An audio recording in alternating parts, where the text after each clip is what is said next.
All right. I hope everyone had a great weekend. Today is Monday, January 28th, 2018. Today I'm going to talk about the Mueller investigation, Trump's new immigration proposal, and much more. My name is Jason Riley, and this is the Riley Report.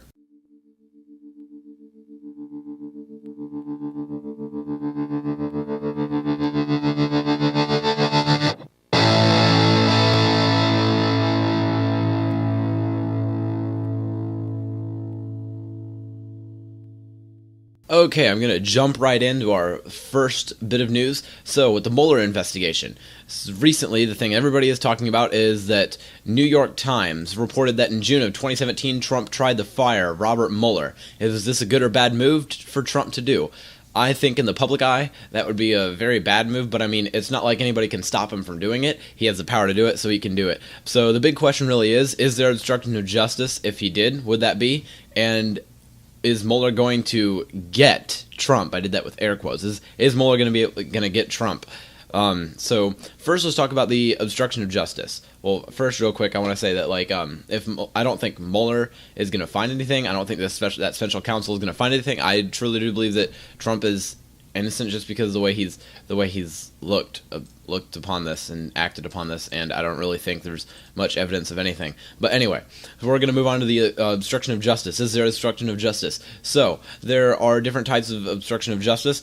There are two codes I'm going to refer to. First is the 18 U.S. Code 1503. This, I read it over, and if you would like, I'm going to take my dumbed down version of it, talk about that, and you can go look it up and read it yourself if you would like to. So the 18 U.S. Code 1503 is basically a law saying that you cannot threaten any member of any court in the U.S. during a pending judicial case. So if he were to go to say someone like Mueller and say, hey, if you don't find me innocent, I'm going to fire you. That's obstruction of justice, and that would be illegal. But that's not exactly what he's doing. James Comey said after fired that Trump didn't materially impede the investigation, which is huge for the case that Trump is not doing obstruction. All right. And then the other code I was going to talk about is 18 U.S. Code 1512C.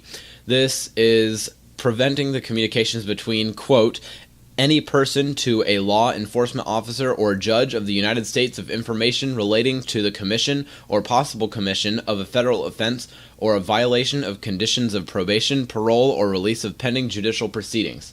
So that's not exactly what Trump is doing either. I don't think Trump is obstructing justice at all. In fact, I don't think he does that. I know that for a fact this is not true due to looking over the laws of obstruction of justice. He isn't doing it. Is in his power to fire Comey or Mueller if he even wanted to. Would it be a bad idea because of how the public eye would see it? Yes, but does he actually have the power to do it? Of course he does.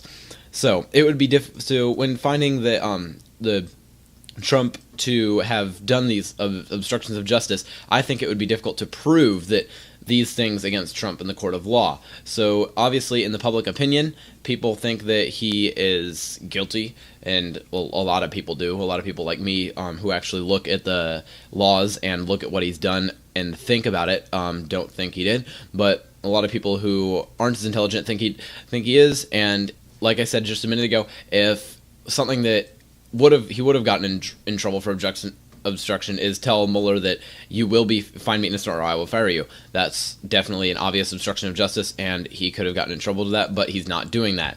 So just because he doesn't like the investigation does not mean he's guilty of obstruction. After he fired Comey, he let the investigation continue. If he's letting the investigation continue, that's a huge sign that he's not obstructing the investigation. I mean, he's letting it continue, just he doesn't like the guy, is what he's basically saying if he fired him. So when we backtrack to Michael Flynn, he lied to the FBI, Trump fired him, and then Trump asked Comey to kind of lay off of Flynn. So that's kind of a big deal. Trump didn't take any measures against Comey for about 3 months after that, so it's not exactly obstruction when he didn't fire Comey till about 3 months after that whole Flynn thing. So it's not exactly obstruction with that. I don't think firing Comey had anything to do with Flynn because, Trump just kind of said they'll lay off of him. So I don't think that's too big a deal. Trump didn't say that he did it to stop the investigation, but he said that he is innocent, and Comey didn't come out and say so. So, I mean, I think that's pretty reasonable. I mean, if you find yourself innocent and Comey is out there doing an investigation over you, and he's not, and you know you're innocent, and then he's refusing to come out and say so just because he doesn't want to, I mean, you'd be pretty ticked off. So I would have probably fired him too if that's the case. So I think he definitely had a reason to fire Comey there, and it's definitely not at all obstruction just because, and I just explained why. So basically, with all of these things, Trump is mouthing off because people aren't saying he's innocent. He's kind of ticked. He wants to be innocent. He claims he is. I mean, I believe he is. So he's getting pretty ticked that people aren't saying so. So Congress actually recently said that they are willing to pass a law, basically said they are willing to pass a law to prevent the special counsel from being fired. This is not in line with our checks and balances. This is not something they should be able to do at all. They can check the president, and if they can prove he is doing stuff to save himself from prosecution, then they can impeach him. A law is like this is not what they're supposed to do. They can't do this. This is not in line with the Constitution. It's not something they should be able to do. Trump does have this power to fire Mueller, and he had the power to fire Comey. So, but moving on, the thing about the whole Russia thing and the investigation that does seem scandalous is the text messages that I'm not sure, I forget if I talked about them last week or not. The text messages that disappeared between the anti-Trump agents Peter Strzok and Lisa Page. They've disappeared, but they have resurfaced. This is this is why people can't trust the FBI anymore in these investigations. This is why people question them. Things like this happen all the time that cause people to question almost everything. So, the text from 2015 from Page to Strzok said, quote, "One more thing. She might be our next president. The last thing you need. Us going in there loaded for bear. You think she's going to remember or care it was more DOJ than FBI?"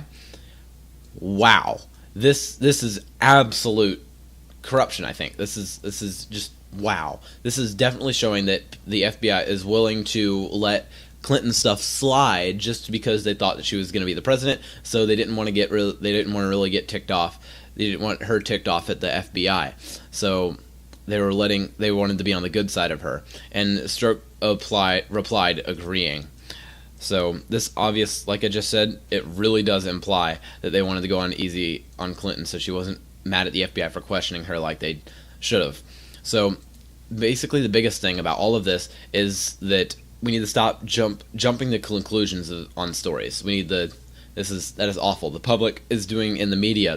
Oh man, the media is doing this really bad.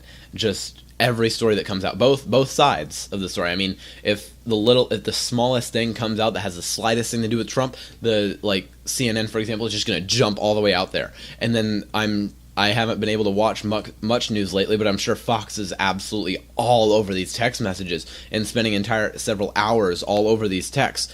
Every news media has its bias, and you can't really argue against that each media has its bias when it comes to these kind of things. But definitely, we need both sides from all media needs to stop jumping to conclusions, because I think everybody does this. And then I'll talk about the memo a little bit, like I did last week. So do I think the memo needs to come out? Of course I do. I think the memo should come out.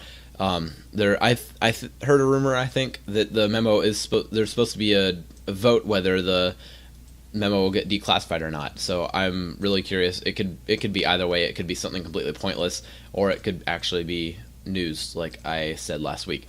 But with the media jumping on the whole firing thing of Mueller and rarely talking about signs of actual corruption with the Clinton investigation. So again, I hate media, so much of it. Like, I hate most media. Just the fact that so when the Mueller thing came out, like I just said, stop jumping to conclusions, but I think the left does this worse. Left-wing news outlets do this worse. They're jumping all over the firing of Robert Mueller, or Trump, the story at least that he was threatening to fire Mueller or thought about it, and just rarely talking about the things of actual corruptions, like with the Clinton investigation, like with the text. I mean, that is actual corruption. You can't really argue that these texts coming out saying that they are willing to absolutely and wanting to go easy on Hillary Clinton because they think that she'll be the next president. They thought that she would be. So when it comes to all of this, I want somebody to please just explain to me why it's a crime. Seriously, guys. Why is it? I'm waiting. Come hit me up. Why is what Trump has done a crime? Show me, point to me the law, and explain how it applies to it of obstruction of justice and what he's done against that. Like, seriously, I'm waiting for anybody to tell me how this was a crime. And wow, I felt like that went through really fast, because I'm ready to move on to immigration. So, what is Trump recently proposing? Trump is being very, very, very lenient with DACA recipients. He says he'll give full amnesty to many, many millions of illegal immigrants and citizenship within 10 years. That's crazy. To me, that's being really generous to the Democrats and what they want, because the Democrats have been all over. We want DACA. We want DACA. We want DACA. We want citizenship for the DACA recipients. It's all over that. In return, he wants funding for his wall and an end to chain migrations and the diversity visa lottery program. So I think logically the wall would be beneficial to illegal immigration. Chain migration and diversity visa lottery program, I think those are awful programs, both of those, terrible. And I think I explained why in the first episode. So this, like I just said, this is very, very, very generous in Democrats' favor. Many Republicans and Trump supporters are even upset with his proposal for how it's for Democrats. And I can't stand that I've been hearing the people calling this proposal racist. Like, are you kidding me? He's literally coming up and saying, I'm going to give all the DACA recipients, let them in. Let them all in. Let all the Mexican DACA recipients come in. But wait, how does that make any sense if he's racist? If he's literally saying that he'll let all of them in, and then citizenship within 10 years. That's crazy. And full amnesty? That's ridiculous. That's not exactly what he pushed for in his campaign promises. So during his campaign, what I thought I liked about Donald Trump, was that he was a businessman. So I thought he could be a good negotiator.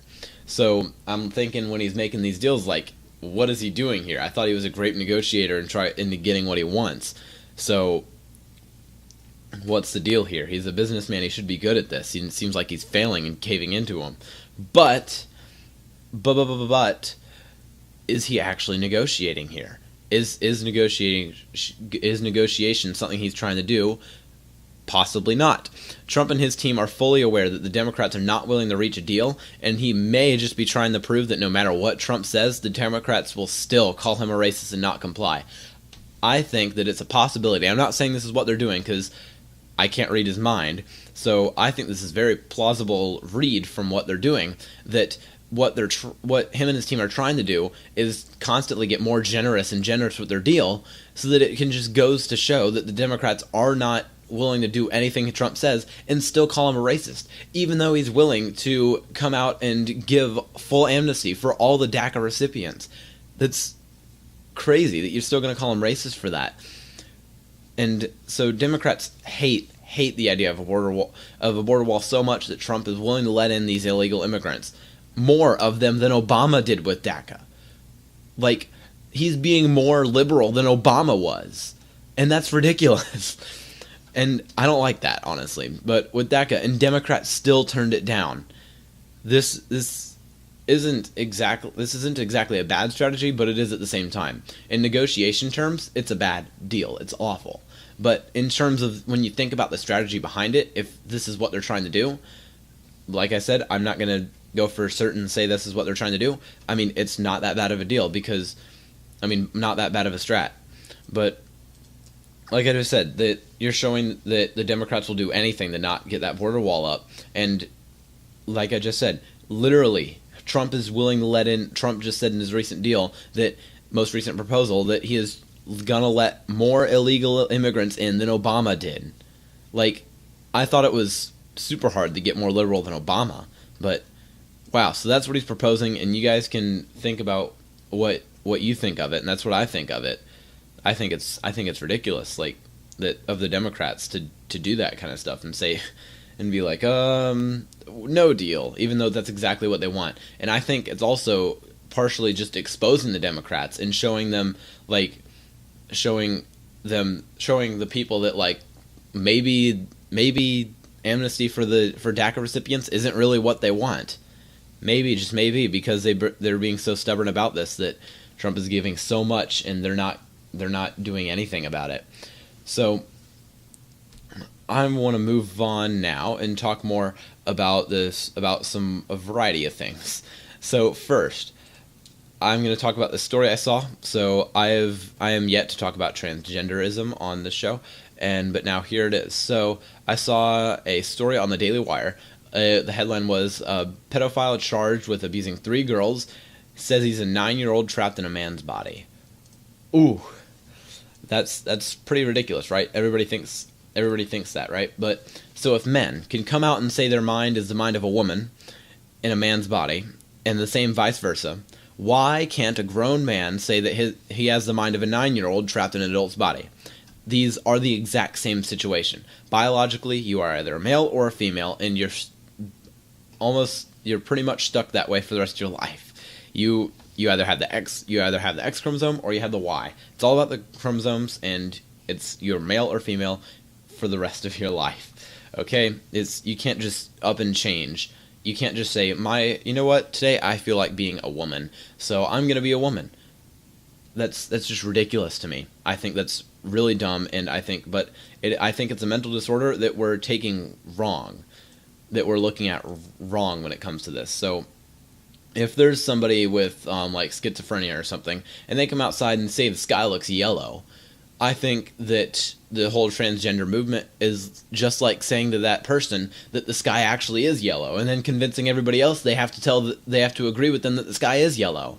These people who have gender dysphoria think they're the opposite gender or another gender, and then we're agreeing with them on their statement that isn't true. I don't like that. I think we need to, and I think outside of just transgenderism in general, that mental illness is something that really needs taken looked at better in America, and we struggle to treat well. So it doesn't really make sense how he could say he's a woman, but that's okay, but he can't say he's 9. There is just as much evidence that he could identify as a woman as he could as a 9-year-old, which is none for either way. So that's not that much. So that's my whole thoughts on that, and I think I think pedophiles are terrible. Just like other rapists, they should be castrated or killed. So let's move on to my next thing I wanted to talk about. So just today, I saw a story on CNN of Representative Wilson talking about how she does not at all want to go to the presidential address, which I will be doing my best to stay updated on that and watch it go down, see what Trump has to say. But she says that she doesn't want to go, and she'll explain why. Here's the clip. So you're not going tomorrow night. Why?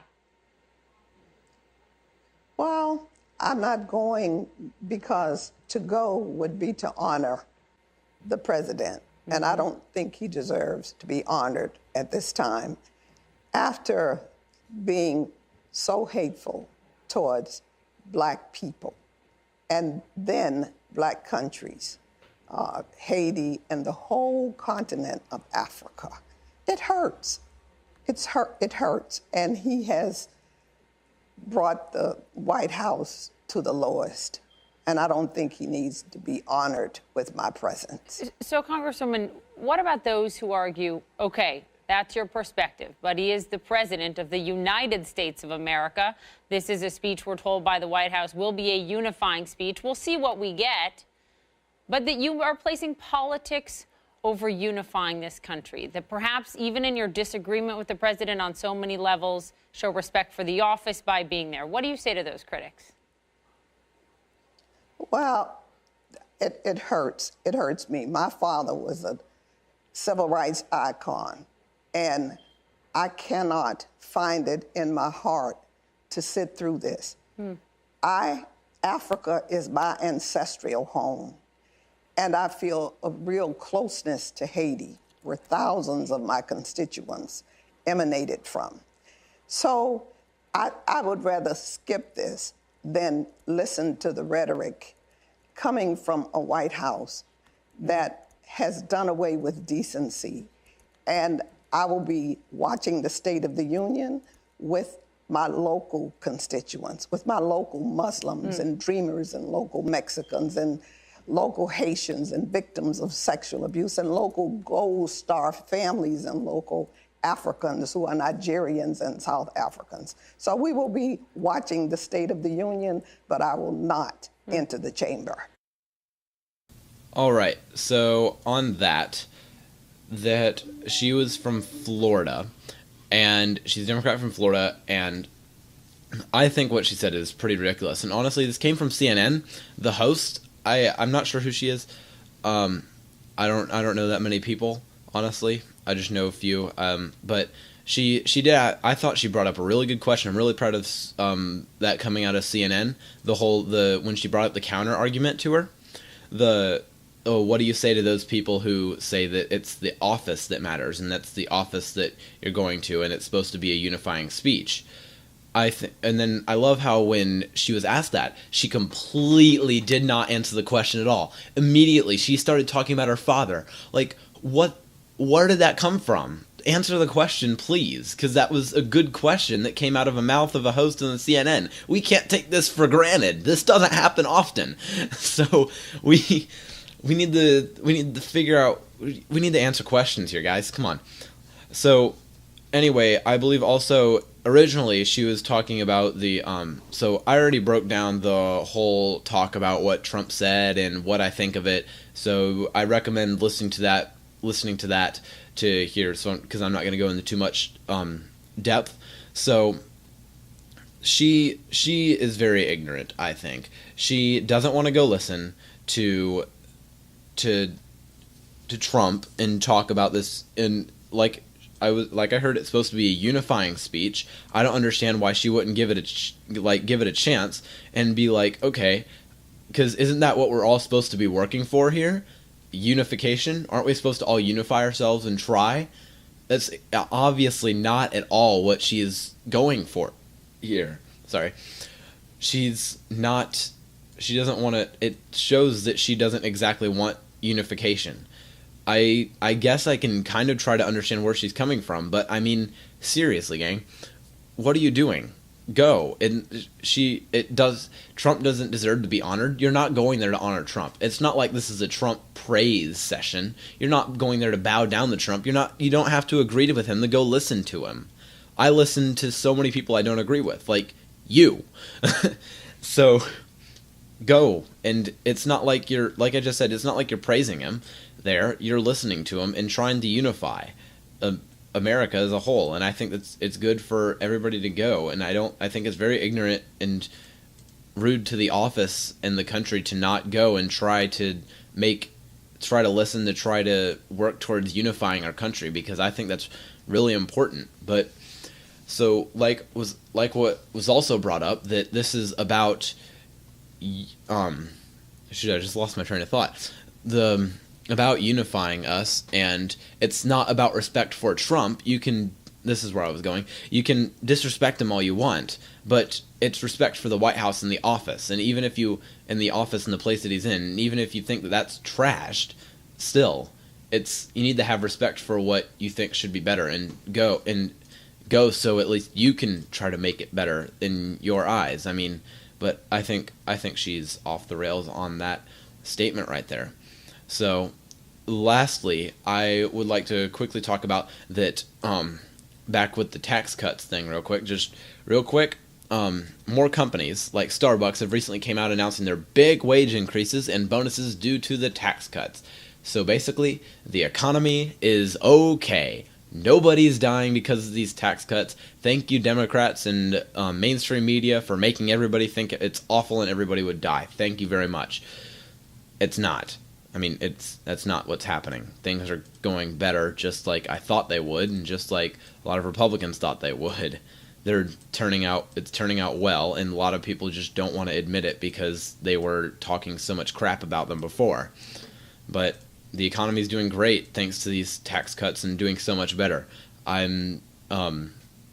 Looks like the show is coming to an end here because I've gone through all my topics. If If you would like to ask me questions or anything or make comments, you can email me at the RileyReportUSA@gmail.com. Any questions you ask, I will answer on the show unless you specify that I don't. I just ask that you leave your name. Also, you should follow me on Twitter. I'm at Real Jason Riley, and I will see you guys next week. My name is Jason Riley, and this is the Riley Report.